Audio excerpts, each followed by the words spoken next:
Assalamualaikum. Selamat datang di channel Lendor, Legenda Horor.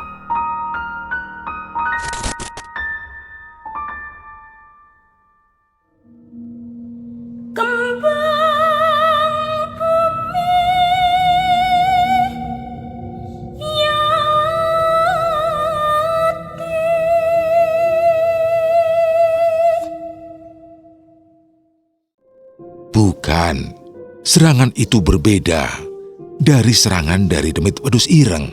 Tiba-tiba, tanganku langsung digigit oleh semut hitam yang tidak tahu dari mana asalnya. "Au, Mbah, kok di rumah ini tiba-tiba ada semut?" Si Mbah Uti langsung menatap ke arah Mbah Goro, seperti ada sesuatu yang memang sudah disadari oleh si Mbah Uti terkait semut hitam yang baru saja menggigit tanganku. "Purnama sebentar lagi akan datang. Aku sebenarnya tidak ada maksud untuk membantu atau kembali lagi menuju lambian gunung. Namun pertanda semut hitam yang sudah menggigit pewaris selanjutnya, itu berarti mereka yang akan merebut lahan lambian gunung sudah berada dekat. Kita harus segera pergi ke sana untuk menyelamatkannya," jelas Mbah Goro. Aku dan Simbah mengiyakan perkataan dari Mbah Goro. Penjelasan tersebut seperti memberikan sinyal kepada kami bahwa Mbah Goro akan menolong keluargaku yang sudah berada di ambang kehancuran. Ingat, untuk melawan demit wedus ireng dibutuhkan 7 kepala kambing hitam, 7 pasak bambu kuning yang diisikan serpian kaca, paku dan silet. Itu harus dipersiapkan sebelum purnama datang. Malam ini kalian berdua menginap di rumahku, karena tidak baik untuk melewati kampung Bolo Demit di malam hari. "Tapi apakah ibu di rumah akan baik-baik saja, Mbah?" tanyaku. "Simbah Utimu telah meletakkan pagar gaib yang mampu menahan serangan-serangan tersebut. Jadi tidak usah khawatir." Aku dan Simbah hanya bisa saling menatap satu sama lain. Aku tidak ingin menyimpulkan apa yang memang tidak sesuai dengan isi pikiran dan hatiku. Namun apa yang memang telah diperintahkan oleh Mbah Goro memang semuanya menuju kepada keselamatanku dan juga semua keluarga.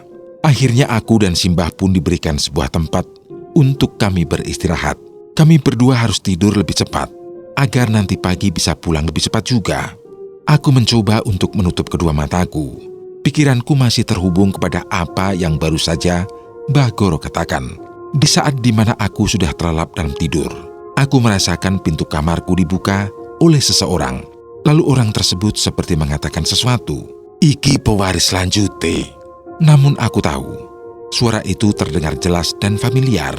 Aku yakin jika di dalam rumah Mbah Goro bukan hanya ada aku, Simbah dan juga Mbah Goro, melainkan ada orang lain yang memang sudah menunggu kedatangan kami.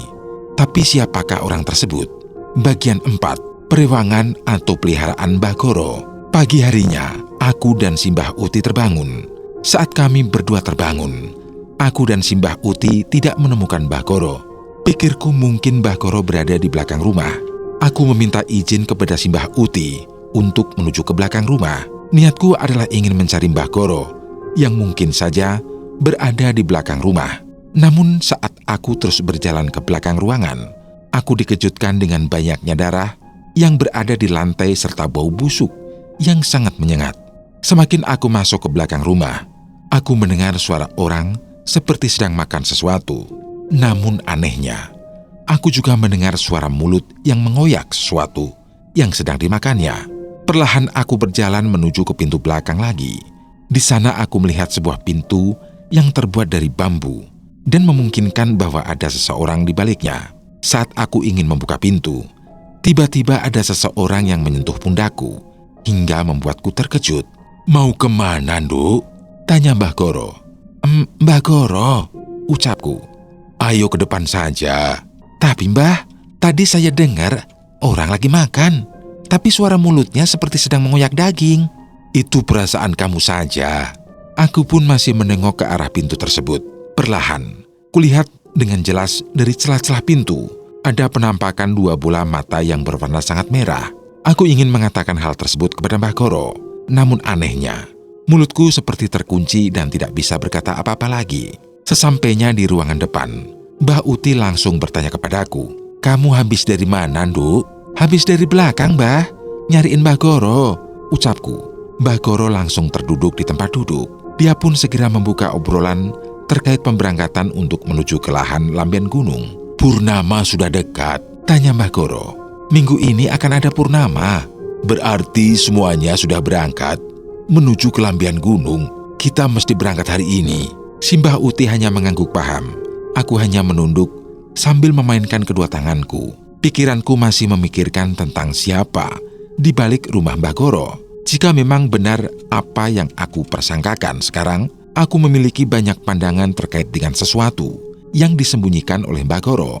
Yang pertama, Mbah Goro memiliki perewangan atau jin pelihara yang bertujuan untuk menjaganya. Yang kedua, Mbah Goro juga terlibat dalam kejadian purnama di Lambian Gunung. Jika memang itu benar, berarti Mbah Goro adalah orang yang patut dicurigai keberadaannya. Siapa tahu kehadiran Mbah Goro dengan menyembunyikan apa yang dia miliki akan berdampak pada lainnya juga. Di sisi lain, bisa saja Mbah Goro berperan sebagai orang baik dengan iming-iming membantu si Mbah Uti. Namun tidaklah lupa, Mbah Goro memiliki riwayat kehidupan bersama dengan Mbah Kakung. Lalu ada alasan di mana Mbah Goro berpindah ke desa Segoro Kidul setelah Lambian Gunung jatuh ke tangan keluarga Mbah Kakung. Itu artinya mungkin saja Mbah Goro memiliki sebuah ambisi yang tidak pernah diketahui oleh Mbah Uti dengan menampilkan wajah dan perangai yang baik agar seolah-olah tidak terlihat ambisi untuk merebut Lambian Gunung sama seperti Mas Paijo. Lalu dengan obrolan semalam yang belum pernah aku ketahui juga, Mbah Goro mengucapkan, "Iki pewaris lanjute," kepada seseorang yang tidak pernah aku ketahui. Entah karena Mbah Goro mengatakan hal itu kepada jin perewangannya atau memang kepada seseorang yang memang belum tahu siapa sebenarnya dia. Pikiranku masih terbayang-bayang akan hal itu. Sampai-sampai saat Mbah Uti dan Mbah Goro mengobrol banyak terkait Lambian Gunung, aku tidak menyimak sedikit pun apa yang dikatakan mereka berdua. "Jadi, kamu sudah siap pulang kan, Duk?" tanya si Mbah Uti kepadaku. "Hah? Kenapa, Mbah?" tanyaku. "Kamu nggak nyimak tadi yang dikatakan Mbah Goro?" Aku mengangguk. Sejujurnya, aku tidak tahu apa yang mereka berdua katakan. Aku sendiri mulai merasa ingin menjaga jarak dengan Mbah Goro terkait hal itu. Entah mengapa, aku merasakan hawa yang sama antara Mbah Goro dan Mas Paijo. Mereka berdua seperti memiliki aura yang sama, aura pembunuh yang kuat. Selain itu, aku juga merasakan aura yang di luar nalar. Aura keinginan diri untuk merebut Lambian Gunung dan meratakan semua keluargaku. Dari tatapan Mbah Goro kepadaku, cara bicara, dan hal lainnya, aku benar-benar merasakan hawa perbedaan yang sangat mengerikan. Ingin rasanya aku memberitahu hal ini kepada si Mbah Uti, namun entah mengapa, aku tidak bisa berkata apapun. Mulutku seperti terkunci dan tidak bisa mengatakan apapun terkait Mbah Goro kepadanya. "Ya wis, ayo mangkat saiki," ucap Mbah Goro. Aku pun mulai bangkit untuk mengikuti arahan dari si Mbah Uti dan Mbah Goro untuk berangkat menuju Lambian Gunung. Kami bertiga berangkat dari desa Segoro Kidul saat matahari sudah sedikit naik. Di jam segitu para warga sudah banyak yang pergi ke ladang. Mbah Goro mengatakan, warga desa banyak yang beraktivitas di pagi hari. Namun anehnya, jumlah orang-orang di desa ini sangatlah minim dan terbatas.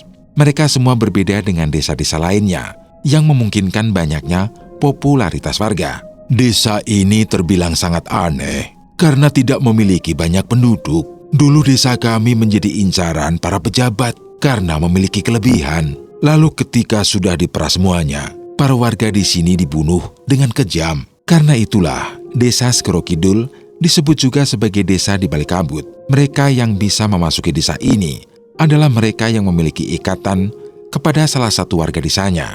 Jika tidak memiliki sebuah ikatan, maka mereka tidak mungkin bisa masuk ke dalam desa ini. Selama dalam perjalanan menuju ke desa atau kampung selanjutnya, yaitu Kampung Bolodemit, sepanjang jalan aku mendengar sayup-sayup suara yang seperti menyambut kedatangan Mbah Goro. "Wilujeng Sumping, Mbah." Aku yang mendengar hal itu sempat merinding ketakutan. Aku baru menyadari bahwa desa atau Kampung Bolodemit ini menyambut kedatangan Mbah Goro yang memang hendak melewatinya. "Jangan takut, hubunganku dengan Kampung Bolodemit sangat baik. Mereka semua tidak seperti yang kita bayangkan sebelumnya, jelas Mbah Koro. Jadi tidak semuanya yang berada di tempat ini, semuanya tertunduk kepada manusia yang ingin mengikatkan diri kepadanya. Itu adalah demit yang liar. Demit yang tidak liar, mereka akan menyambut kedatangan manusia yang tidak memiliki niat buruk. Aku baru paham sekarang. Ternyata kampung Bolo Demit sama seperti manusia. Ada yang baik, ada pula yang jahat. Ada yang rakus, ada juga yang benar-benar tidak menginginkan keterikatan kepada manusia, terkecuali ikatan tersebut ingin dijadikan sebagai ikatan baik di antara keduanya. Selama dalam perjalanan, kami melihat burung-burung aneh yang mungkin saja itu berasal dari kampung Bolo Demit. Burung-burung itu terus berterbangan menuju sebuah tempat yang memang menuju ke sebuah tempat. Ikuti aku. Ada apa, Mbah? Ada tumbal. Kami bertiga pun mengikuti arah burung yang mengarah kepada sebuah semak-semak yang berada dekat dari jalanan. Ketika kami menuju ke tempat itu, betapa terkejutnya aku saat melihat potongan tubuh bayi yang sudah membusuk dan sudah dipenuhi dengan lalat-lalat besar. Mbah, ini perbuatan siapa? Ini perbuatan dukun brengsek yang memang dia menumbalkan bayi ini untuk melakukan sebuah ritual khusus, ucap Mbah Koro. Si Mbah Uti hanya terdiam. Mbah Koro pun langsung mengambil daun jati yang bentukannya sedikit lebar untuk menutupi jasad bayi tersebut. Lalu dia menaburkan kopi di atasnya untuk menghilangkan bau yang sangat menyengat dari jasad si bayi yang sudah membusuk tersebut. Ayo berangkat lagi. Jangan lihat ke belakang. Kenapa, Mbah? Perlahan aku mendengar sesuatu yang sama seperti saat berada di rumah Mbah Koro. Aku mendengar sesuatu yang sedang memakan potongan jasad bayi itu. Suara koyakannya benar-benar terdengar dengan jelas. Sampai-sampai aku berpikir bahwa Mbah Koro juga membawa perewangannya untuk menuju ke lampian gunung. Namun aku hanya terdiam. Walaupun mulutku sudah sangat gatal untuk mengatakan sesuatu, akan tetapi perasaan takutku benar-benar menghalangi itu semua. Kamu mau nanya apa, Cahayu? Tanya Mbah Koro. Aku terkejut saat Mbah Koro mengatakan hal itu. Pikirku Mbah Koro tidak menyadari perasaan tidak tenangku setelah 2 kali merasakan kejadian hal yang sama. Mbah, aku ingin bertanya. Silahkan, Cahayu. Apakah Mbah membawa perewangan? Iya benar. Pasti kamu sudah tahu kan? Tapi aku tidak tahu bentukannya, Mbah. Namanya adalah Dewi Mitarsih. Bentukannya seperti siluman serigala. Sebenarnya ini adalah bentukan yang sangat langka. Aku menemukannya saat Jawa sudah menyatu dengan tempat-tempat lainnya. Apakah Dewi Mitarsih memakan daging seperti itu? Saat aku menanyakan hal ini, Mbah Koro hanya terdiam. Mungkin itu adalah bagian yang sangat sensitif yang tidak harus dijawab. Sebentar lagi, kita akan keluar dari kampung ini. Aku dan Mbah Uti mengangguk paham. Kami bertiga pun terus berjalan untuk bisa keluar dari kampung Bolo Demit. Kampung yang menjadi pusat dari banyaknya demit dengan beraneka macam bentuk dan sifatnya. Kampung ini hanya ada di bagian selatan yang tidak mungkin diketahui oleh banyak orang. Namun Mbah Koro mengatakan, banyak juga pejabat yang mendatangi kampung ini hanya untuk memiliki perewangan atau peliharaan sebagai penjaga dari kekuasaannya dan apa-apa yang menjadi kepentingannya sendiri. Setelah kami keluar dari kampung Bolo Demit, Mbah Koro pun meminta kepadaku untuk mendekat sejenak. Kamu ingin melihat Dewi Mitarsih? Apakah mengerikan, Mbah? Tidak, dia berbentuk seperti wanita cantik. Aku pun diminta untuk memejamkan mataku. Lalu aku mencium bau kunyit dari atas dahiku. Ternyata Mbah Koro menempelkan sedikit kunyit yang telah dihancurkan di dahiku. Tujuannya adalah untuk melindungiku dari serangan-serangan demit yang akan menyerangku sewaktu indera penglihatanku dibuka. Sekarang bukalah matamu. Saat aku membuka kedua mataku, aku benar-benar terkejut saat melihat ada wanita cantik mengenakan gaun berwarna putih kebiruan sedang berada di belakang Mbah Koro. Mbah, itu siapa? Silahkan berkenalan, senyum Mbah Koro. Salam rahayu, salam kenal, pewaris selanjutnya, ucap wanita cantik. Salam kenal juga, aku Putri, aku Dewi Mitarsih, perewangan Mbah Koro. Baru aku lihat bentukan wanita cantik yang parasnya tidak ada di dunia nyata. Senyumnya begitu memikat hingga membuatku tersipu malu dibuatnya. Si Mbah Uti hanya tersenyum saat aku melihat sosok perewangan yang menjaga Mbah Koro. Jadi gimana, Nduk? Kamu nggak penasaran lagi kan? Tanya si Mbah Uti. Iya Mbah, Dewi Mitarsih ini sangat cantik, jelasku. Dia akan berubah menjadi siluman serigala di waktu-waktu tertentu saja, terutama saat melihat darah atau mencium bau darah. Dan satu lagi, dia akan semakin kuat ketika momennya sangat tepat. Maksudnya Mbah? Tanyaku. Ketika purnama turun, Dewi Mitarsih akan menjadi siluman serigala yang sulit dikendalikan. Karena itulah, kita mesti waspada ketika purnama sudah turun. Aku mengerti mengapa Mbah Goro membawa Dewi Mitarsih menuju Lambian Gunung.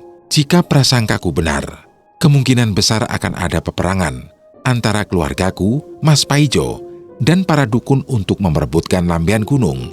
Lalu siapakah yang berhak menduduki tanah Lambian Gunung? Bagian 5. Sebelum peperangan tiba. Saat di mana kami telah tiba di Lambian Gunung, Mbah Goro sempat mencium bau yang sangat familiar. Bau itu memang menandakan bahwa mereka semua telah mempersiapkannya tepat di saat purnama benar-benar akan bersinar. Ia pun akhirnya meminta kepada Mbah Uti untuk menyiramkan air ke sekitaran tanah Lambian Gunung. Air itu dipergunakan untuk menghisap semua energi negatif yang pernah berada di Lambian Gunung itu sendiri. Dengan seketika, tempat yang disiramkan air itu keluar banyak asap yang mengepul dengan sangat pekat. Aku pun langsung memegangi tangan Mbah Uti karena merasa ketakutan. Sementara itu, Mbah Goro membacakan sebuah mantra seperti memanggil sesuatu. Dia ingin mencari tahu lewat Dewi Mitarsih terkait siapa yang berada di daerah sekitarannya. Ternyata, dari sekitaran hutan yang ada di Lambian Gunung, terdengar suara-suara aneh. Begitu juga dengan suara angin yang berhembus secara perlahan dengan kencang. Mbah Goro seperti menyadari ada sesuatu yang menjanggal di sekitaran Lambian Gunung. Ia pun mencoba untuk mencari titik terang terkait keanehan yang benar-benar terjadi di sekitaran Lambian Gunung tersebut. Perlahan kedua tangannya menggosok-gosokkan tanah di sekitaran Lambian Gunung. Selama Mbah Goro menggosok-gosok tanah tersebut, semakin lama ia merasakan ada sesuatu di dalamnya. Ada apa Mbah? Tanya Mbah Uti. Endok. Ternyata di dalam tanah Lambian Gunung sudah tertanam banyak telur yang digunakan untuk memberikan serangan ketika purnama tiba. Untungnya Mbah Goro menyadari ada sesuatu yang tertanam di dalam tanah Lambian Gunung tersebut. Total ada 5 buah telur yang tertanam di tanah Lambian Gunung. Dengan begitu, mereka semua terselamatkan dari serangan mendadak yang memang sudah direncanakan sebelumnya. Saat di mana mereka semua tiba di rumah, Mbah Goro tidak langsung masuk ke dalam rumah. Aku pun menyadari sesuatu yang memang sama seperti apa yang dirasakan oleh Mbah Goro sendiri. Mbah Goro pun menyuruh kepada Mbah Uti untuk masuk terlebih dahulu. Namun tidak bagiku. Mbah Goro mempersilahkan kepadaku untuk tetap bersamanya, sembari merasakan sesuatu yang membuat bulu kuduku merinding seketika. Kamu tahu, besok adalah purnama. Jadi Mbah, lihatlah di belakangmu sekarang. Aku pun perlahan melihat ke arah belakang, tepat di depan rumah yang telah dipenuhi dengan pepohonan yang sangat rimbun. Setelah aku melihat, perasaan pertama yang dimunculkan dalam diriku adalah rasa takut dan juga kaget. Pasalnya, aku melihat banyak sekali sosok-sosok bayangan hitam dengan beraneka ragam bentuknya sedang berada di belakang pepohonan. Mbah, itu siapa? Itu adalah musuh yang akan kita hadapi besok. Maksudnya, Mbah? Mereka adalah kiriman para dukun dan sekutu dari Mas Paijo yang ingin merebut Lambian Gunung. Aku benar-benar melihat dengan jelas bentukan mereka yang sangat sama seperti apa yang mungkin selalu dilihat oleh Cismoyo adikku. Mbah, kenapa mataku bisa melihat mereka? Tanyaku. Kamu adalah pewaris selanjutnya, orang yang berhak mendapatkan tanah Lambian Gunung. Dia akan diberikan kemampuan lebih untuk mampu melihat apa yang ada di sekitaran. Jangan takut, bersyukurlah. Di dunia ini, hanya ada 1 banding 100 orang yang memiliki kemampuan seperti itu. Secara perlahan, sosok-sosok hitam tersebut pun menghilang.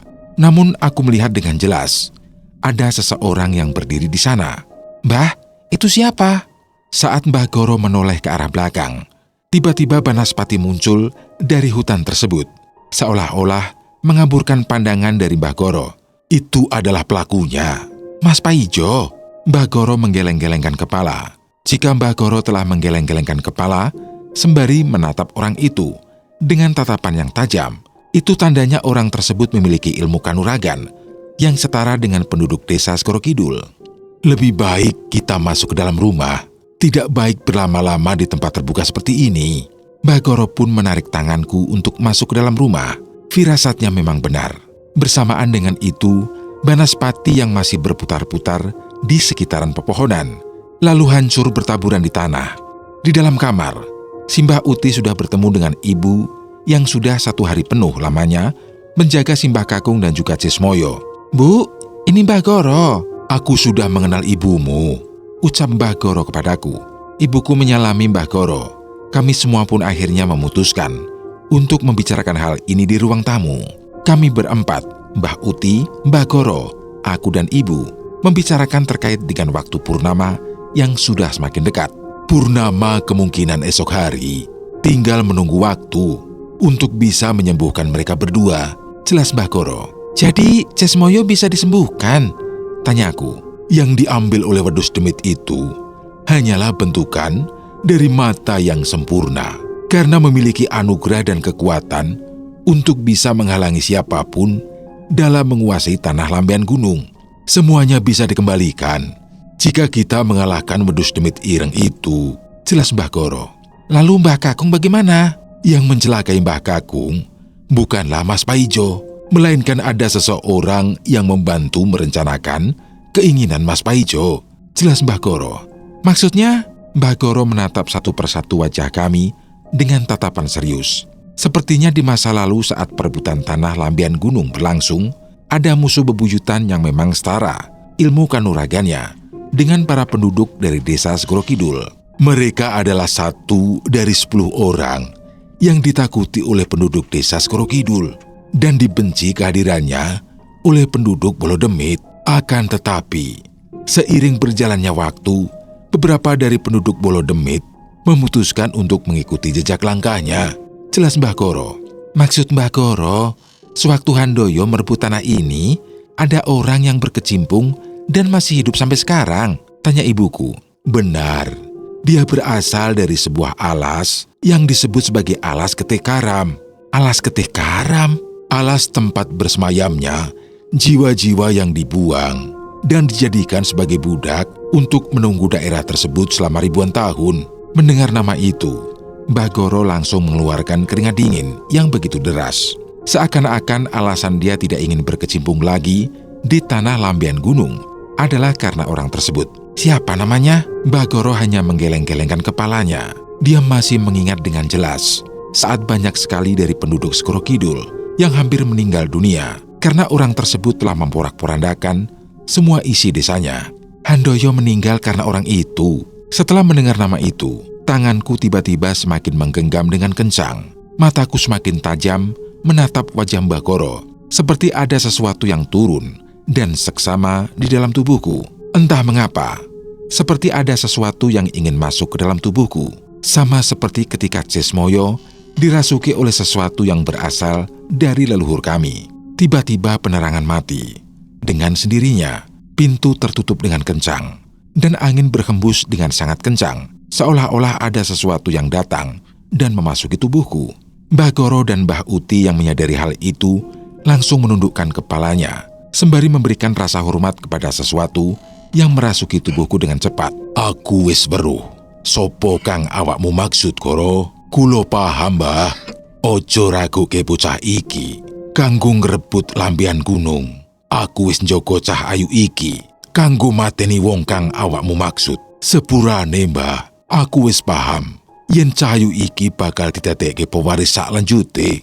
Bersamaan dengan itu, penerangan langsung menyala kembali. Aku pun kembali normal seperti biasanya. Aku tidak tahu apa yang baru saja terjadi. Akan tetapi, ibuku langsung memelukku dengan eratnya. "Putri, kamu memang pewaris selanjutnya." Aku tidak tahu apa yang harus aku lakukan. Namun dengan menyebutkan kata pewaris selanjutnya, aku semakin paham jika tugas dan bebanku akan semakin berat. Sama seperti Cismoyo, kini penglihatanku semakin jelas. Aku bisa membaca aura dari orang-orang yang ada di sekitaranku.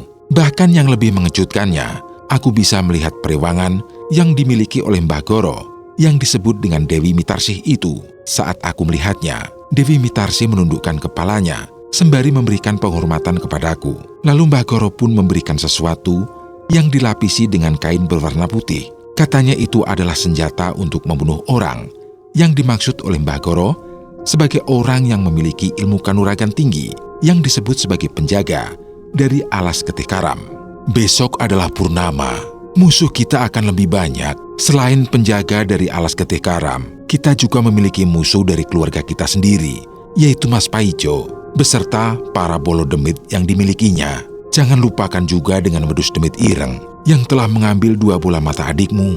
Dia adalah musuh terberat dan terbesar kita. Aku menyadari apa yang menjadi harapan keluargaku untukku sebagai pewaris selanjutnya untuk merebut tanah Lambian Gunung dan juga membalikkan semua apa yang mereka dapatkan, seperti 2 bola mata Cismoyo dan wajah Simbah Kakung yang telah diserang oleh Sewu Lemut. Namun jika memang besok adalah purnama dan peperangan akan pecah, siapakah yang akan berhasil?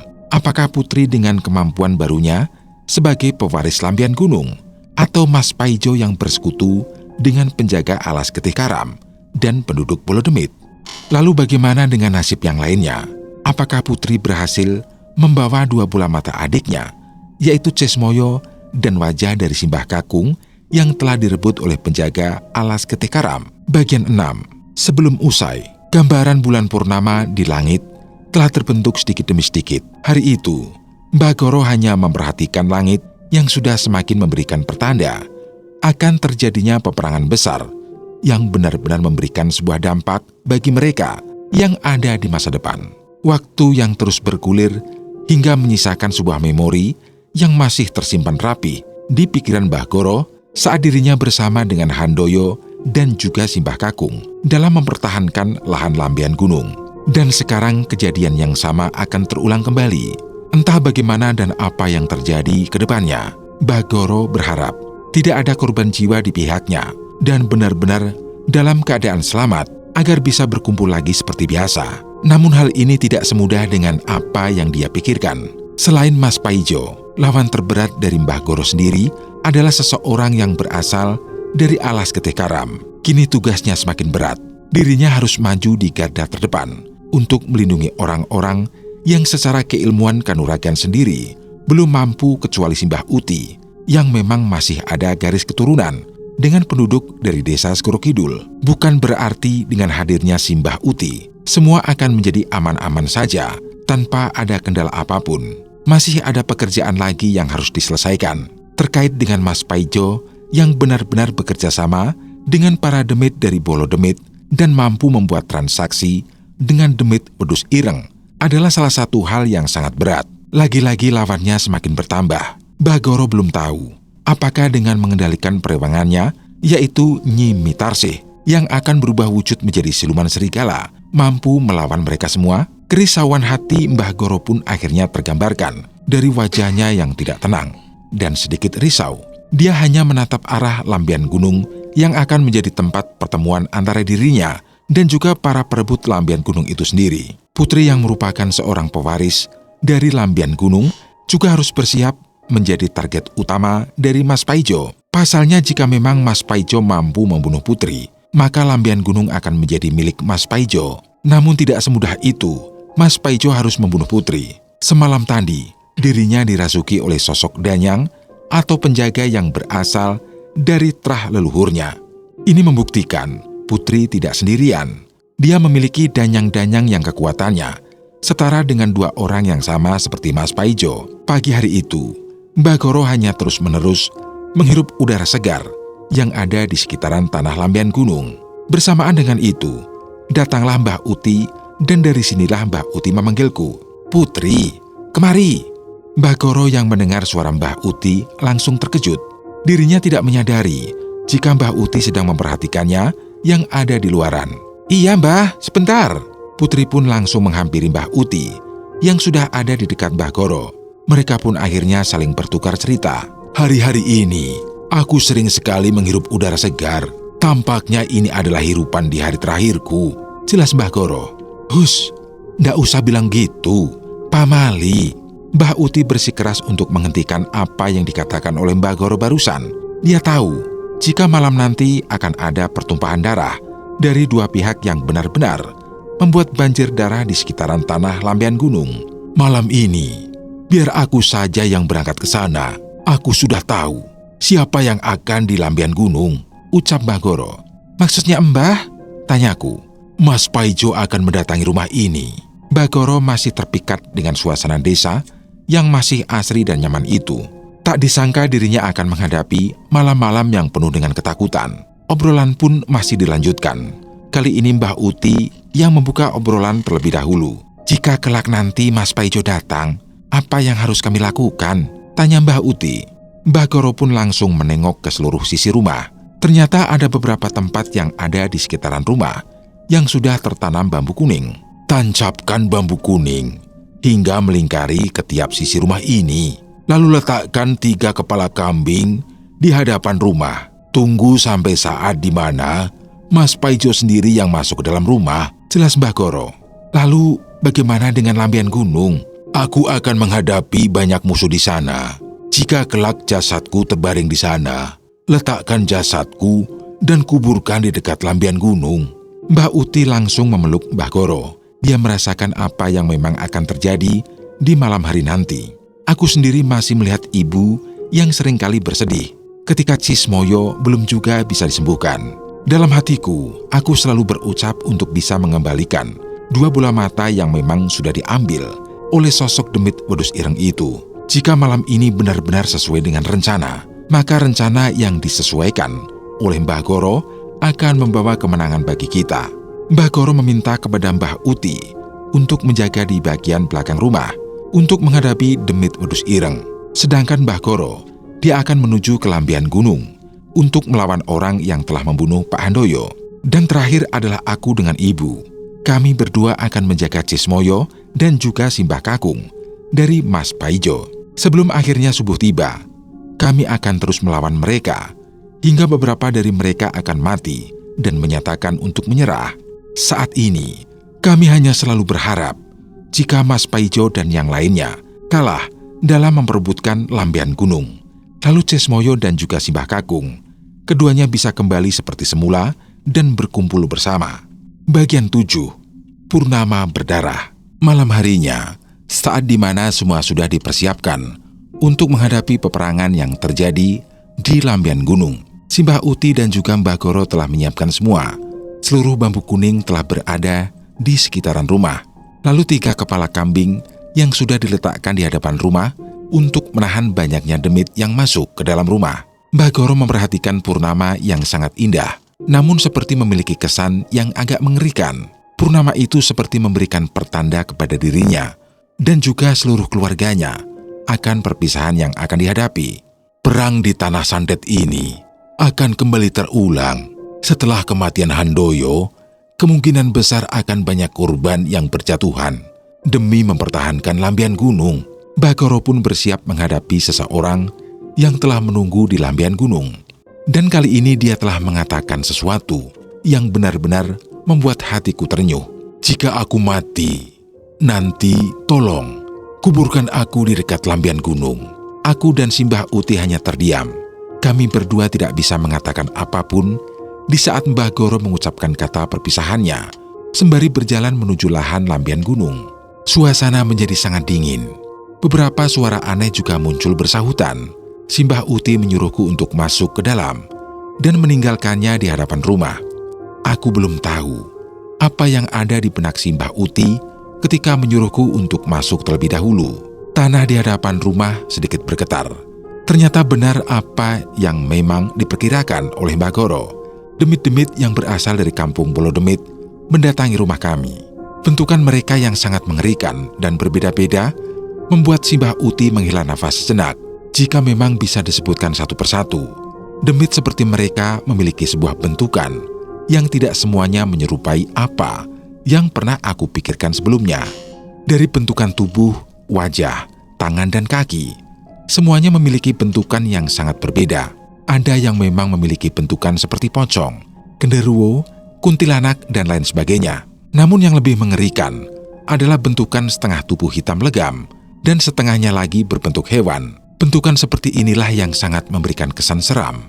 Aku yang masih mengintip banyaknya sosok yang sudah berdiri beberapa meter di hadapan si Mbah Uti. Namun ada bentukan yang menurutku benar-benar sangat membuat bulu kuduku merinding seketika. Dia datang ketika semua sosok demit itu berjejer rapi dan mempersilahkan sosok demit itu berjalan, menghampiri si Mbah Uti sembari menggenggam sesuatu yang ada di tangan kanannya. Ternyata sosok itu adalah musuh utama dari si Mbah Uti. Dia adalah demit wedhus ireng yang sempat dibicarakan oleh Mbah Goro dan juga si Mbah Uti. Bentukan dari wedhus ireng ini sangat besar, kira-kira bisa mencapai 3 meter dan 2 kali lipat dari tubuh si Mbah Uti saat tubuhnya tegap. Lalu tangan kanannya yang mencengkeram sesuatu, seperti ada benda yang ingin diperlihatkan kepada si Mbah Uti. Lalu secara perlahan, dia membukanya dan memperlihatkan benda tersebut kepada si Mbah Uti. Dengan sekejap, si Mbah Uti menampakkan ekspresi yang geram, karena dirinya tahu benda tersebut adalah 2 bola mata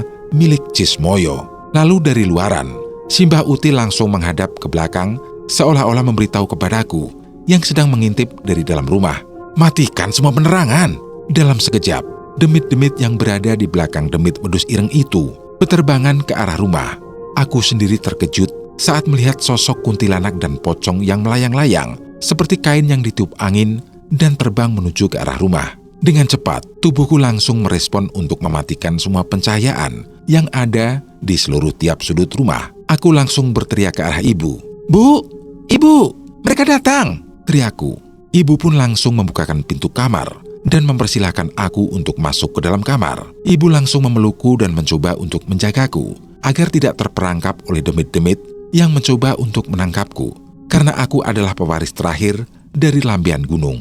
Suara tawaan yang melengking, langkah kaki yang berat, dan suara eraman yang mengerikan telah berada di sekitaran rumah. Bagiku keselamatan Cismoyo dan juga Simbah Kakung adalah harapan terakhir.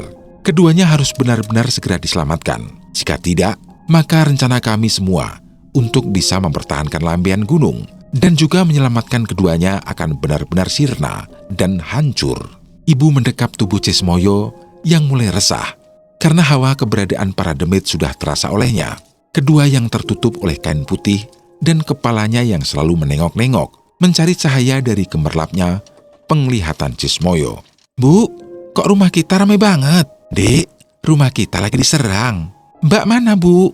Aku langsung mendekatkan diri ke arah Cismoyo yang sedang meraung-raung ketakutan karena tidak nyaman akan keadaan rumah. Ibu terus memeluk Cismoyo hingga menenangkannya.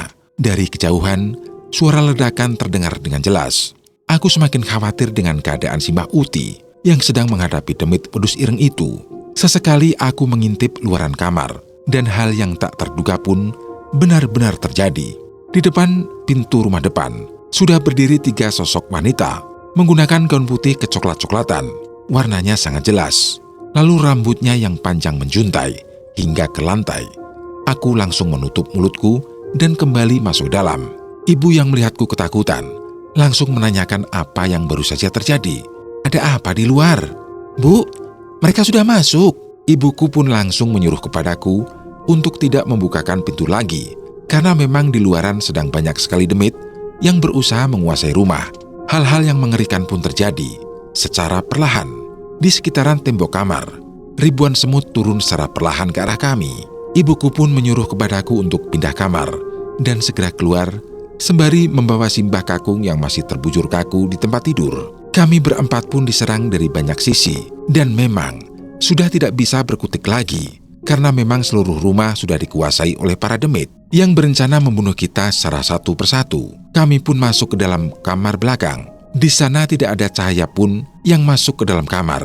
Aku memegangi Simbah Kakung, sedangkan ibu memeluk Cismoyo. Kami berempat benar-benar pasrah jika memang serangan itu menyerang kembali secara mendadak. "Jangan berisik, ada yang datang," ucap ibu. Dari luaran, kami mendengar suara tawa dan eraman yang begitu menakutkan.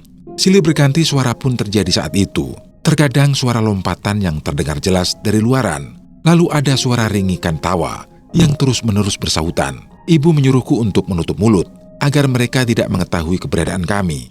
Tiba-tiba aku merasakan ada sesuatu yang sudah berada di sebelah kiriku. Aku merasa ini bukanlah tubuh dari Simbah Kakung, atau ibu, dan juga Cismoyo.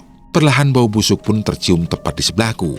"Bu, ibu ada di mana?" tanyaku. "Ibu di sebelah kananmu, nak. Lalu siapa yang ada di sebelah kiriku?" Ibuku pun menengok ke arahku secara perlahan. Tatapannya berubah menjadi sangat ketakutan, sambil menunjuk-nunjuk ke arahku. "Itu pocong." Aku pun tak sanggup menahan bau busuk dan rasa takut yang sangat memuncak ini. Tapi perlahan, aku lawan rasa takut itu. Tidak ada lagi yang bisa aku lakukan selain menenangkan diri agar semuanya baik-baik saja. Perlahan bau busuk itu kemudian menghilang. Aku pun langsung memanggil nama ibuku. "Bu, kapan kita akan keluar? Kamu bisa pindah ke sebelah ibu." Aku pun merangkak ke arah ibuku dan mencoba untuk mengganti posisi. Namun saat dimana aku dan wajah ibu berdekatan, tiba-tiba dari belakang tubuh ibu sudah muncul sosok wanita yang sangat mengerikan. Bentukan wajahnya yang tertutup rambut, namun sekilas terlihat banyak luka yang tidak bisa digambarkan secara detail. "Bu, di belakang ibu, kenapa lagi? Ada kuntilanak." Ibuku pun langsung memelukku. Dia mencoba menenangkanku agar yang dilihatnya hanyalah gangguan belaka. Lalu secara perlahan, sosok kuntilanak itu tiba-tiba menghilang dengan sendirinya. "Kamu bawa Cismoyo keluar dari sini. Lalu ibu akan membawa si Mbah Kakung juga keluar. Kita harus keluar dari pintu belakang." Aku mengerti apa yang dimaksud dengan ibu. Tampaknya rumah bukan lagi tempat yang nyaman untuk bersembunyi. Perlahan tapi pasti, kami pun keluar dari kamar belakang untuk menuju ke pintu belakang rumah. Aku yang saat itu sedang menggandeng Cismoyo, tiba-tiba kehilangan kendali dan terjatuh. Tepat pada saat itu, seorang pria yang aku kenali sudah berdiri di dekat Cismoyo. Dia adalah Mas Paijo. Ibuku yang mengetahui kehadiran Mas Paijo pun langsung terkejut. "Paijo," ucap ibuku. "Jadi siapa pewarisnya? Cismoyo atau anak pertamamu?" ucap Mas Paijo. Mas Paijo menekan kuat bagian pundak Cismoyo hingga Cismoyo berteriak kesakitan. "Ibu, Mbak, tolong, pundakku ditekan." Aku berencana untuk bangkit kembali, namun ada sesuatu yang menahanku. Aku pun ingin tahu siapa tangan yang menahanku hingga kuku-kukunya sangat tajam dan menusuk bagian paha kiriku. "Aul!" Dengan jelas aku melihat sosok demit dengan kepala berbentuk anjing yang seluruh tubuhnya sangat hitam legam dan sorotan matanya yang memerah. Demit itu memegangi kakiku agar tidak bisa bergerak, sedangkan tepat di belakang ibu dan kakekku sudah berdiri demit wedus ireng. Di mana si Mbak Uti?" tanyaku. "Si mbahmu sudah terkapar di depan rumah. Nyawanya sudah tidak tertolong lagi." Mas Paijo pun langsung mengeluarkan sesuatu yang berasal dari jubah hitamnya itu. Dia mengeluarkan wadah berbentuk seperti gelas yang sudah terisi air, lalu memaksa kepada Cismoyo untuk meneguknya sampai habis. "Ini adalah korban kedua." Cismoyo pun dipaksa untuk meneguk minuman tersebut. Dengan sekejap, tubuhnya langsung terjatuh, sembari kedua tangannya memegangi lehernya dan berteriak kesakitan. "Panas! Panas!" teriak Cismoyo. "Apa yang kau berikan kepada adikku?" tanyaku kepadanya kesal. Mas Paijo tidak menjawab apapun. Dia hanya tertawa kegirangan saat melihat leher Cismoyo secara perlahan mengeluarkan bintik-bintik merah. Lalu dari dalam mulutnya keluar sesuatu yang mengerikan. Cismoyo mengeluarkan banyak kelabang dan darah yang mengalir deras hingga membasahi lantai yang semula bersih. Cismoyo pun terkapar dan sekarat di tempat. Aku berusaha untuk menolong Cismoyo, namun sedari tadi kakiku ditekan dengan kencang oleh sosok siluman anjing itu. Ibu dan Simbah Kakung tidak bisa bergerak karena masing-masing pundaknya dicekal oleh demit wedus ireng itu. Sekarang tinggal membunuh pewaris selanjutnya dari Lambian Gunung. Bagian 8. Akhir dari Lambian Gunung. Mas Paijo menyeretku ke dalam kamar. Senggeraman tangannya benar-benar sangat kuat hingga membuat pergelangan tanganku kesakitan dibuatnya. Sedangkan Cismoyo, dia masih berusaha untuk menahan rasa sakit yang disebabkan oleh air aneh yang Mas Paijo berikan kepadanya. Satu persatu demit yang dibawa oleh Mas Paijo mengikutinya masuk ke dalam kamar. Mas Paijo mengikatku di tempat tidur dengan ikatan yang kuat. Ia kemudian mengeluarkan sebilah pisau kecil dan sebuah mangkuk yang terbuat dari kuningan. Mungkin Mas Paijo ingin menguliti tubuhku, lalu mengambil darahnya untuk diminum. Jika memang itu terjadi, maka Lambian Gunung akan benar-benar hancur dan jatuh ke Mas Paijo. Dan aku pun bisa melihat para demit yang memang sudah berada di hadapanku sekarang. Benar apa yang memang dikatakan oleh Mbah Goro sewaktu perjalanan pulang berlangsung. Demit-demit yang memang dibawa oleh Mas Paijo layaknya koloni yang berkumpul menjadi satu untuk mengikuti apa yang memang tuannya berikan perintah.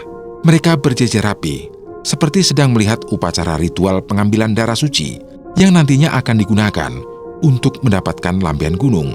Kau tahu, Handoyo merindukan pisau kecil ini. Aku mengulitinya sampai mati bersama dukun sialan itu. Namun karena memang kedatangan Mbah Goro membuatku terhalang, akhirnya aku menyuruh dukun sialan itu untuk menghadapi Mbah Goro. Kau tahu kan, rasanya dikuliti dalam kondisi masih bernafas. Amat menyakitkan. Aku hanya bisa meyakinkan pada diriku sendiri untuk bisa melawan rasa takut yang sekarang sedang aku hadapi. Tidak mudah rasanya untuk melawan rasa takut yang sangat memuncak tatkala nyawa sudah berada di ujung tombak. Namun melihat ibu, Cismoyo, Simbah Kakung, Simbah Uti dan Mbah Goro yang sudah berperan besar, aku terus meyakinkan dalam diriku untuk bisa melawan rasa takut ini. Sekarang, apa kata-kata terakhirmu? Tanya Mas Paijo sembari tersenyum di hadapanku. Aku terdiam. Aku menatap semua demit yang sedang berkumpul di dalam kamar. Sedangkan teriakan Cismoyo dan tangisan ibu masih terdengar sedikit jelas dari dalam ruang tempat di mana aku akan dieksekusi oleh Mas Paijo. Apa kata-kata terakhirmu sebagai pewaris terakhir dari tanah lambian gunung ini? Tanya Mas Paijo sembari menempelkan ujung pisau itu ke bagian perutku. Aku ingin... Apa yang kau inginkan? Tiba-tiba ada sesuatu yang membisiki telingaku. Dia memintaku untuk menutup mata dan menghela nafas panjang. Tutup matamu sekarang, Duk. Aku pun langsung menutup mataku untuk meyakinkan jika bisikan itu mampu menghilangkan rasa takut yang sedang aku hadapi. Aku ingin meminjam ragamu. Sebentar ya, Duk. Bisiknya lagi. Tak lama kemudian, ada sesuatu yang masuk ke dalam tubuhku. Rasanya tubuhku seperti dikendalikan oleh sesuatu yang entah dari mana asalnya. Saat dimana Mas Paijo ingin menusuk perutku, tiba-tiba tubuhnya bergetar seperti mengetahui sesuatu yang ada di dalam tubuhku. Kue arep nusuk cah ayuku. Mas Paijo pun mundur beberapa langkah. Dia seperti memberikan instruksi kepada demit-demit yang ada di kamar untuk menyerangku. Namun bersamaan dengan itu, lampu kamar menjadi padam. Kini sesuatu yang berada di dalam tubuhku berteriak dengan sangat kencang. Teriakan itu membuat para demit yang lainnya menghilang dengan seketika. Aku melihat Mas Paijo ketakutan. Tubuhnya bergetar hebat. Saat dimana tubuhku sedang dikendalikan oleh sesuatu, dia tidak menyangka jika aku menjadi pewaris selanjutnya dari lampian gunung ini telah dijaga oleh banyak leluhur yang memang sudah digariskan secara turun-temurun. Wajah Mas Paijo memucat seketika di saat tubuhku tiba-tiba sudah berdiri di hadapannya. Kali ini, yang ada di hadapannya bukan lagi seorang putri yang lemah dan tidak bisa melakukan apa-apa ketika dalam keadaan terpojok. Cah ayu iki, wis dadi penerus tanah lambian gunung. Mas Paijo terperanjat mendengar kalimat yang baru saja aku ucapkan dengan nada yang sangat berat. Kowe sopo? Awakmu ora eling karo aku. Jangan bercanda. Perlahan ikatan tali yang mengikat kedua tanganku terbuka begitu saja. Dari situlah, Mas Paijo percaya jika ada sesuatu yang memang merasuki tubuh putri. Kamu telah mengambil 2 bola mata pewaris pertama. Padahal aku sendiri sudah memberitahu kepadanya untuk berhati-hati agar tidak menemui orang sepertimu. Ucap putri dengan nada suara yang berat. Mas Paijo mundur beberapa langkah. Dia pun mundur sembari merangkak ke arah pintu kamar. Tujuannya adalah ingin kabur dan meninggalkanku sendiri. Namun saat dimana Mas Paijo telah membuka pintu kamar, ada sesuatu yang keluar dari tubuhku hingga membuat tubuhku terjatuh karenanya. Mas Paijo! Teriakku. Mas Paijo menatapku dengan tatapan penuh rasa ketakutan. Dia tahu kalau aku baru saja dirasuki oleh leluhur tanah lambian gunung.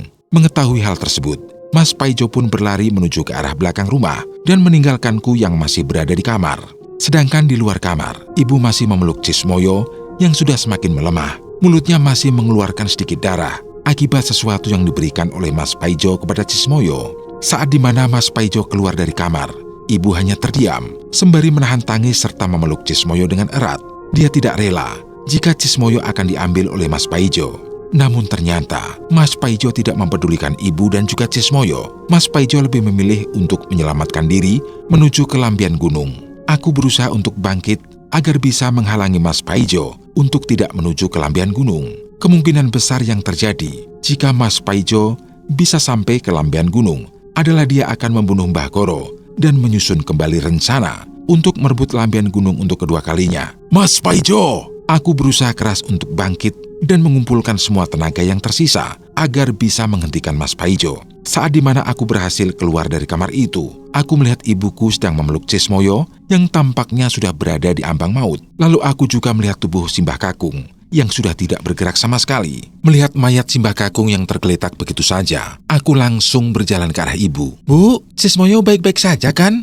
Tanyaku. Cismoyo, nafasnya, jantungnya sudah melemah. Dia terkena banyu pati. Entah mengapa melihat Cismoyo yang tidak bisa bergerak seperti itu, aku pun langsung tergerak untuk mengejar Mas Paijo. Aku berencana untuk meminta kepadanya agar Mas Paijo mau menyembuhkan Cismoyo atau setidaknya memberikan penawar dari sesuatu yang telah diberikan kepada Cismoyo hingga tubuhnya benar-benar sekarat tak berdaya. Saat dimana aku bangkit, ibu menarik tanganku terlebih dahulu. Dia meminta kepadaku untuk bisa menyelamatkan Cismoyo dan Simbah Uti. Simbah Uti belum meninggal. Cismoyo juga masih bisa diselamatkan. Tolong, selamatkan yang bisa kamu selamatkan. Jangan sampai Mas Paijo pergi ke Lampian Gunung untuk membunuh Mbah Goro. Aku pegang erat permintaan ibu untuk yang terakhir kalinya. Karenanya, kemungkinan besar ini akan jadi pesan terakhir yang harus aku lakukan agar bisa menyelamatkan Cismoyo dan juga Mbah Uti. Suara langkah kaki Mas Paijo semakin menjauh. Putri sempat mendengar suara nafas yang berat, yang kemungkinan besar itu adalah suara nafas dari Mas Paijo itu sendiri. Putri segera mengejar suara itu. Dedaunan yang kering terus diinjaknya agar bisa mencegat Mas Paijo. Lambat laun kakinya terus melangkah ke arah hutan. Dia melihat seseorang yang tampak sedang buru-buru menghindari kejarannya. Putri yakin itu adalah Mas Paijo yang sedang berjalan menuju ke arah Lampian Gunung. Mas Paijo! Berhenti! Mas Paijo sesekali menatap ke arah belakang. Dia sadar bahwa pelariannya sedang dalam kejaran Putri yang tidak menginginkannya kabur begitu saja. Tepat saat dimana Mas Paijo hendak melewati pohon yang tumbang, kakinya tersandung lalu tersungkur ke tanah. Kaki kanannya langsung bengkak seketika. Mas Paijo merasa ini pertama kalinya dia merasakan hal yang aneh, hanya perkara terjatuh akibat tersandung sesuatu yang aneh. Mas Paijo rasa ada sesuatu yang dengan sengaja menjatuhkannya dengan begitu saja. Dia pun mencari penyebab tubuhnya bisa terjatuh begitu saja. Dan ternyata, dari balik pepohonan, keluar siluman serigala yang datang begitu saja. Demit itu merupakan perewangan dari Mbah Goro. Dewi Mitarsih, ucap Putri ketika melihat sosok siluman serigala yang ia tahu kalau sosok itu adalah jelmaan dari Dewi Mitarsih. Namun saat Dewi Mitarsih mendekati Mas Paijo, dari balik pepohonan yang berseberangan dengannya, muncul sosok Demit Wedus Ireng yang menampakkan kemarahannya kepada Dewi Mitarsih. Demit Wedus Ireng itu perlahan mendekati Dewi Mitarsih yang berkeinginan untuk membunuh Mas Paijo. Suara auman serigala yang begitu kencang membuat tubuh Putri merinding karenanya. Gertakan itu menjadikan Demit Wedus Ireng mengalihkan keinginan Dewi Mitarsih untuk mencari tempat yang tepat untuk melakukan pertarungan. Kini Dewi Mitarsih dan juga Demit Wedus Ireng berpindah tempat untuk melakukan sebuah pertarungan besar. Akan tetapi, Putri yang baru menyadari jika Dewi Mitarsih mendatangi lokasi ini, sempat berpikir bahwa Mbah Goro melakukan ini karena memang dirinya tahu jika Mas Paijo akan mendatangi Lampian Gunung. Dengan begitu, dia sengaja melepaskan Dewi Mitarsih untuk segera membunuh Mas Paijo agar nantinya Lampian Gunung tidak jatuh ke tangannya. Namun jika Mbah Goro melakukan itu semua, itu artinya Mbah Goro sengaja mengorbankan diri dengan bertarung melawan dukun dari sekutu Mas Paijo tanpa menggunakan perewangan. Mas Paijo pun mulai bangkit. Dia mulai kembali berjalan untuk menuju ke Lampian Gunung. Tekadnya yang kuat untuk bisa mendapatkan Lampian Gunung telah ia rumuskan sejak lama. Dengan bangkitnya Mas Paijo, aku pun tidak gentar lagi untuk bisa menghentikannya. Kini dia harus cepat-cepat menghalangi Mas Paijo untuk bisa mengambil apa yang telah dirampas olehnya. Sesaat sebelum Mas Paijo hampir tiba menuju Lampian Gunung, aku segera mempercepat langkah untuk bisa menghalanginya. Dia tahu kaki kanannya sudah tidak bisa digerakkan kembali. Dengan begitu, kesempatan untuk menghentikan Mas Paijo terbuka dengan sangat lebar. Mas Paijo! Teriakku. Mas Paijo yang terkejut saat kehadiranku sudah berada tepat di belakangnya, sempat ingin menghindar. Namun kaki kirinya terkilir dan terjatuh untuk kedua kalinya. Aku pun dengan leluasa bisa melakukan apapun untuk menghentikan Mas Paijo yang sudah tidak berdaya itu. Namun sesuatu yang aneh hadir kembali. Sesuatu yang sudah keluar dari tubuhku kini masuk kembali ke dalam ragaku dan langsung menggantikan posisiku. "Uwes Melayu Nang?" tanya Putri. Raut wajah Mas Paijo berubah drastis. Dia seakan tahu siapa yang merasuki tubuh Putri saat ini. Bersamaan dengan itu, dari dalam hutan terdengar suara auman serigala yang menandakan jika Dewi Mitarsih baru saja memenangkan pertarungannya dengan Demit Wedhus Ireng. "Ampuni aku! Tolong, jangan bunuh aku!" ucap Mas Paijo dengan menampakkan ekspresi wajah yang penuh dengan ketakutan. "Aku tidak akan membunuhmu, tapi yang akan membunuhmu adalah..." Bersamaan dengan itu, para demit yang berada di dalam hutan langsung keluar secara bersamaan. Mereka adalah para demit yang dahulunya sekutu dari Mas Paijo. "Tidak mungkin! Bagaimana ini bisa terjadi?" Putri mendekati Mas Paijo yang sedari tadi, memohon-mohon kepadanya agar bisa diberikan kebebasan untuk bisa lari dari hadapannya. "Kau tahu, pewaris pertama dari Lambian Gunung ini sudah diambang sekarat. Dia adalah orang pertama yang akan aku kunjungi. Lalu para demitmu itu tidak berpengaruh apapun di hadapanku. Semua yang ada di wilayah Lambian Gunung, Segoro Kidul, atau Kampung Bolo Demit, semuanya berada di tanganku. Jadi jangan sekali-kali tanganmu menyentuh pewaris dari Lambian Gunung." Aku minta maaf, Nyi. Aku minta maaf." "Kau sudah kelewatan batas, Paijo. Handoyo yang merupakan pewaris awal harus mati mengenaskan karena ulahmu. Kini anaknya yang bernama Cismoyo juga dalam keadaan sekarat. Lalu, kakek neneknya sudah berada di ambang kematian. Sudah banyak nyawa yang akan melayang karena keserakahanmu dalam berambisi untuk mendapatkan Lambian Gunung." Aku hanya ingin kebebasan, Nyi." Putri mendekati Mas Paijo. Tepat di belakangnya, para demit sudah berdiri untuk menunggu aba-aba dari sosok yang merasuki tubuh Putri. "Saiki, kue arep bebas, Nang?" tanya Putri. "Enggak, Nyi. Nyuwun sewu." Putri pun menatap ke arah belakang, lalu berjalan melewati tubuh Mas Paijo, sembari menginjak tubuhnya yang sudah tergeletak di tanah. "Kowo menungso Durjono iki, maring Kampung Bolo Demit." Dengan seketika, para demit yang berada di hadapan Mas Paijo langsung berebutan untuk menarik tubuhnya hingga terseret-seret. Teriakan minta tolong Mas Paijo pun diabaikan begitu saja. Dia dibawa oleh para demit ke dalam hutan untuk disuguhkan tubuhnya ke Kampung Bolo Demit. Dengan begitu, tidak ada lagi halang rintangan yang mengganggu Putri. Namun saat di mana sosok itu masih berada di dalam tubuh Putri, sosok itu berkata untuk Putri, "Nduk, menjadi pewaris tanah yang penuh barokah ini tidaklah mudah. Terkadang kamu harus siap menerima rasa sakit dan kehilangan orang-orang yang mencintaimu secara tulus. Aku harap jika adikmu, kakekmu, dan nenekmu tidak selamat, kamu masih memiliki ibu yang terus membantumu untuk tetap menjaga Lambian Gunung." Bersamaan dengan itu, sosok itu keluar dari tubuh Putri. Putri yang terpental karena dorongan energi yang besar yang keluar begitu saja dari tubuhnya, tiba-tiba merasakan rasa kesedihan yang paling mendalam. Di hadapannya sudah tergeletak dua orang yang perutnya sama-sama tertusuk bambu kuning. "Mbah Koro!" Putri pun menangis dengan kencang. Malam itu juga, dia benar-benar menyaksikan betapa rapuhnya hati dan pikiran Putri saat mendapati orang-orang yang dicintainya telah tiada semua. Aku pun kembali ke rumah sembari dengan penuh kesedihan. Tubuhku yang sedikit lemah harus dihadapkan dengan keadaan yang sangat memilukan. Simbah Uti sudah meninggal dunia tepat di hadapan rumah. Dia tahu pengorbanannya saat melawan Demit Wedhus Ireng benar-benar harus diberikan penghormatan yang layak. Namun semua tidak selesai begitu saja. Saat aku membuka pintu, aku melihat ibu sudah menangis sembari memeluk dua orang yang amat mencintainya. "Putri, adikmu.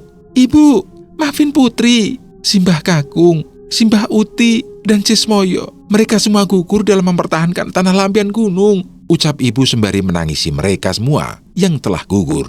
"Mbak Koro juga, Bu. Kini hanya kita berdua saja yang harus merawat tanah Lambian Gunung itu lagi." Malam itu aku bersumpah pada diriku sendiri untuk menjaga mutiara terakhir yang aku miliki, yaitu ibu. Saat aku melihat jasad Cismoyo yang telah dikafani, aku teringat akan pesan Simbah Uti untuk menjaganya sampai ajal menjemputku nanti. Namun aku sendiri telah kehilangan orang yang paling aku sayangi. Cismoyo harus menanggung beban yang sangat berat hingga dirinya tidak bisa lagi hadir di hadapanku sekarang. Dengan begitu, aku akan menjadi pewaris selanjutnya untuk menjaga tanah lambian gunung dari orang-orang yang memiliki niat tidak baik. Sesuai pesan Mbah Goro, jasad mereka semua dikuburkan di dalam satu liang lahat yang lokasinya berdekatan dengan tanah lambian gunung. Untuk itu, aku sendiri selalu mendatangi tanah lambian gunung sembari mendoakan mereka semua yang telah gugur dalam mempertahankan harga dirinya untuk menjaga tanah lambian gunung, tanah keramat yang penuh barokah dan limpahan rahmat dari Tuhan Yang Maha Esa. Semoga dengan cerita ini, kita bisa mengambil banyak hikmah terkait pengorbanan yang dilakukan oleh orang-orang sekitar kita demi menjaga harga diri dan kehormatannya. Dengan begitu, kita bisa menjadi pribadi manusia yang baik seutuhnya hingga ajal menjemput nanti.